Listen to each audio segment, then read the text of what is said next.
ಮಳೆ ಅಷ್ಟಕ್ಕಷ್ಟೇ. ಹೀಗಿರುವಾಗ ಬರದ ನಡುವೆ ಬೆಂಗಳೂರಿನ ಜನ ಕುಡಿಯೋ ನೀರಿಗೆ ಹೆಂಗಪ್ಪ ಮುಂದೆ ಅಂತ ಯೋಚನೆ ಮಾಡ್ತಾ ಇದ್ರು. ಹೀಗಿರುವಾಗ ಸ್ವಲ್ಪ ರಿಲೀಫ್ ಸಿಗುವಂತಹ ಸುದ್ದಿ ಬೆಂಗಳೂರಿಗರಿಗೆ. ಏನಪ್ಪಾ ಅದು ನೋಡ್ತಾ ಹೋಗೋಣ.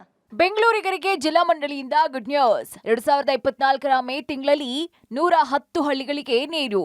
ಬಿಬಿಎಂಪಿ ವ್ಯಾಪ್ತಿಗೆ ಸೇರ್ಪಡೆಯಾಗಿರುವ 110 ಹಳ್ಳಿಗಳಿಗೆ ನೀರುಣಿಸುವ ಕಾವೇರಿ 5ನೇ ಹಂತದ ಯೋಜನೆಗೆ ಕೊನೆಗೂ ಮುಹೂರ್ತ ಫಿಕ್ಸ್ ಆಗಿದೆ.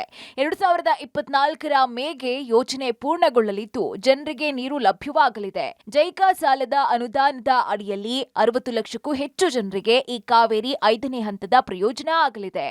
ಕೊರೋನಾ ಕಾರಣದಿಂದ ಸಾಕಷ್ಟು ವಿಳಂಬವಾಗಿದ್ದಂತಹ ಕಾಮಗಾರಿ ಕೊನೆಗೂ ಅಂತ್ಯವಾಗುವ ಸೂಚನೆ ಸಿಕ್ಕಿದೆ. ಒಟ್ಟು 5,550 ಕೋಟಿಯ ಅಂದಾಜು ವೆಚ್ಚದಲ್ಲಿ ಕಾಮಗಾರಿ ನಡೆಯಲಿದೆ.